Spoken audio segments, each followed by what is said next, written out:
When I was 7 years old, I wanted to become an international journalist, one who would travel around the world and tell everyone what was going on. I was 7 years old.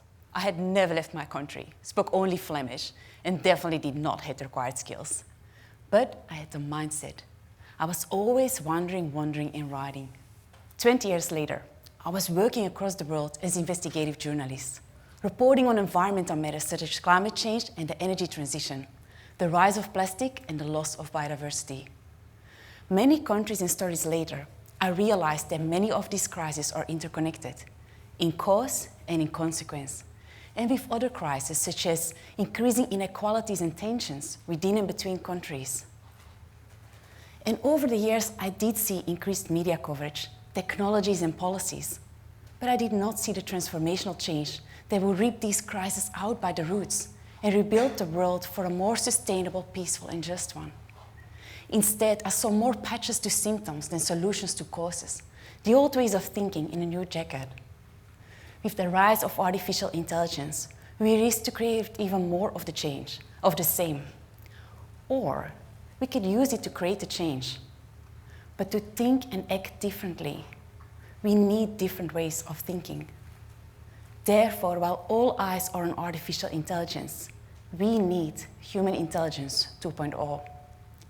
During my work as journalist and sustainability strategist, I developed a framework of 6 interconnected mindsets that help us to envision and enact a world that is different, a new way of thinking to spark a new reality.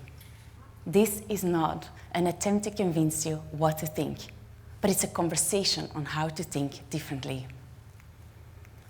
My first journalistic research in Australia naturally brought me to the Great Barrier Reef, one of the world's most iconic natural wonders. Eager to witness its famed beauty, I went for Cairns for a dive. Enthusiastic, I jumped into the water. But beneath the surface, I didn't see the vibrant coral gardens or the bustling marine life I had witnessed elsewhere in the world. Instead, I met the haunting stillness, a loss of biodiversity, bleached coral, a sense of loss. When I resurfaced, the dive instructor asked with enthusiasm if I wanted to go again. I hesitated. I swallowed my sadness. I couldn't help but wonder, what had we done to a reef? Living in northern Queensland at the time, I encountered many conflicting narratives. Some people insisted the reef was just fine, while others warned me it was at the brink of a collapse. So the truth seemed to be elusive. If I would have asked AI back at the time, it would have given me arguments to support both sides, without discerning fact from fiction, let alone evaluating the credibility and the motives of the information we received. This raised a critical question to me. If we misunderstand the present, how do we expect our future to be different? Many Western societies deploy a very linear way of thinking. They assume that all elements exist in isolation and behave pure rationally. It's a simple mindset. If A, then B. Or like what I was taught during that trip, the reef just looks dull because there's sand on top. The reality is far more complex. That's why we require 2 new mindsets. We require systems thinking to understand the root causes and relations of the problems we are facing. But in this age of misinformation and disinformation overload, systems thinking is only going to get us so far. We need to combine it with critical thinking. And to grasp both, we need to ask 2 simple yet essential questions. Ask why over and over again to get to the root causes and understand the relations. And ask who said what and why to evaluate those motives and credibility of the information you receive. So going back to the reef, my research taught me that the reef decline was caused by a combination of coral bleaching, intensified cyclones, and outbreaks of crown-of-thorns starfish. These elements were compounding each other, leaving the reef no time to recover. But why were these elements escalating now? Climate change was a major driver, fueling extreme weather events and warming waters, while the crown-of-thorns starfish outbreaks were linked to decreased natural predators and increased algae bloom. This is probably something you could have guessed, but we must dive deeper. Why did we have so much algae bloom? They seem to be linked to increased nutrient runoff. But why so much nutrients? because nearby cane farms were using excessive synthetic fertilizer, and without natural buffer, they would just run off from the field into the waterway, into the ocean. But why so much fertilizer? Because industrial agriculture had depleted our soil's natural fertility, making us dependent on synthetic inputs. But why this push for productivity? Because big conglomerates were pressuring our farmers to meet low-price contracts, threatening their livelihoods. So were these economic pressures that were causing the reef's decline. So you see, now we are getting somewhere, but we're getting very far from the reef. And mind you, these economic pressures explained why some people were denying the reef's decline, because acknowledging them would require costly changes, while others were reliant on grants for conservation or tourism grants, and they too painted a rosier picture just to protect their funding. So the reef struggle wasn't just environmental. It was a complex interaction of environmental, ecological, social, and political factors combined. So if we would apply a linear mindset, we would apply crown-of-thorns starfish removal programs only, which address the symptoms.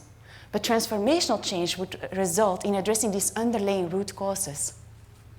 That's why, especially when we use AI, we must apply systems and critical thinking to understand the root causes and relations and evaluate the credibility and the motives of the sources we achieve. So, I get it. If you evaluate something with systems and critical thinking, it might feel overwhelming, which is why we need a second pair of tools to make sure that we move forward instead of getting stuck, that we start imagining how all those elements can interact differently to create a different possible future. That is futures thinking. Futures thinking is not predicting the one and only future. It is imagining that multiple possible futures are possible. After all, many big changes in history were caused by people that believed that a different future was possible. The most iconic ones are Martin Luther King's dream of a world without segregation, and Kennedy's mission to put a man on the moon. And maybe you too one day dreamt about a seemingly impossible future that turned into reality in the meantime, like the 7-year-old me. So, going back to the reef. For the reef, we can imagine a future where farmers wouldn't be pressured by big conglomerates, and therefore we wouldn't have to deplete the soil's fertility, and therefore we wouldn't have to use so much synthetic fertilizer, and therefore there wouldn't be so much nutrient runoff, and therefore, especially if we combine it with climate change mitigation, the reef would just be healthy and flourishing and able to fend off those crown-of-thorns starfish for itself. But if we continue business as usual, and we continue spending a lot of resources in those crown-of-thorns starfish only, we address the symptoms, not the root causes. So it will become an endless intervention that also makes the reef vulnerable. Because imagine if one day we stop funding for those programs. What will happen to the reef? The reef likely became dependent on us, not resilient. Dependency is not a solution. Combine that with climate change, and we probably end up in a worst-case scenario, which is why we need solutions that address root causes and not just the symptoms. Now, luckily, all these scenarios are possible. None of them are set in stone, which is why we have to combine our futures thinking with reflective thinking, because they invite us to think about whether our actions are moving us closer towards the future we want or the one to avoid, and which levers we can pull differently to change the system. Futures and reflective thinking combined teaches us that we have choice and agency. Like history's iconic dreamers that became revolutionaries, we too can imagine a different possible future and collectively change the course of history. So far, we've combined systems and critical thinking to understand the root causes and relations of where we are. And we applied futures and reflective thinking to imagine different alternative futures. So this should make it clear that there won't be just one line between where we are and where we want to go.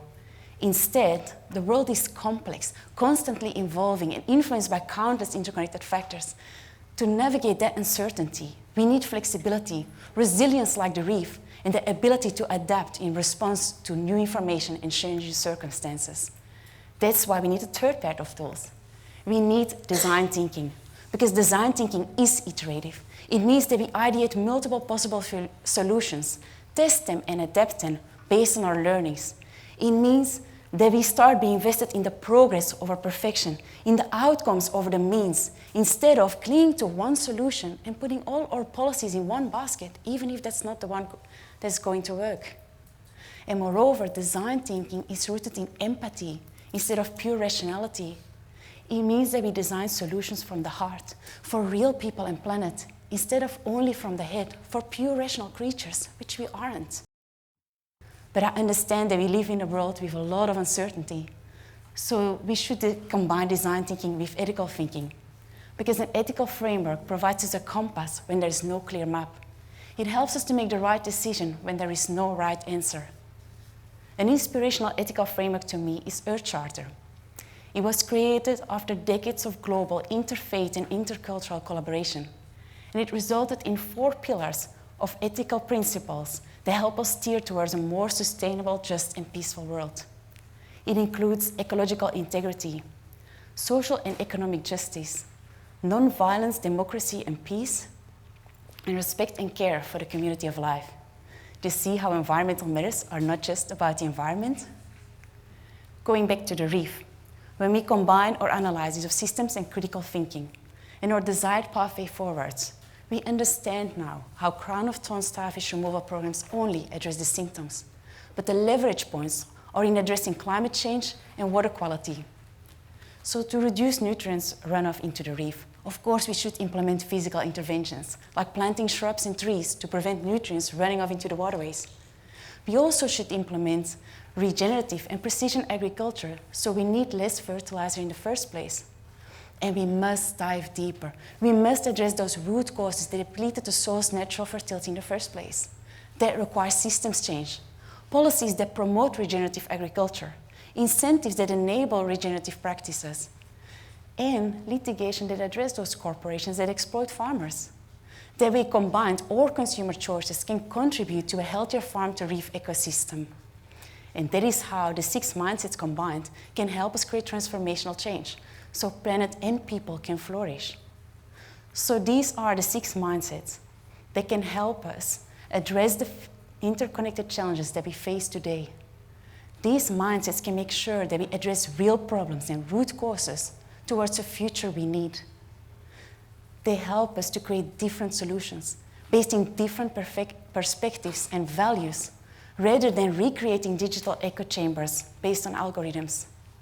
So Human Intelligence 2.0 helps us to understand the root causes and relations and the levers to change the system based in systems and critical thinking. It helps us to imagine and enact different pathways forward, inspired by futures and reflective thinking.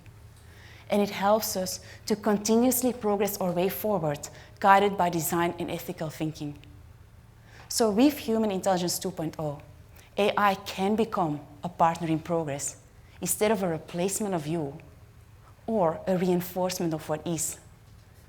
Human Intelligence 2.0 is critical to widen our conversations and visions about the different possible futures and enact it. Because to think and act differently, we need different ways of thinking. Therefore, while all our eyes are on artificial intelligence, we need Human Intelligence 2.0.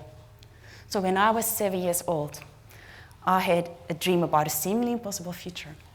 20 years later, when I was living the dream, I started to imagine a more just, peaceful, and sustainable one. While I know that at times they may feel impossible, it is not. It just requires a different way of thinking. Thanks.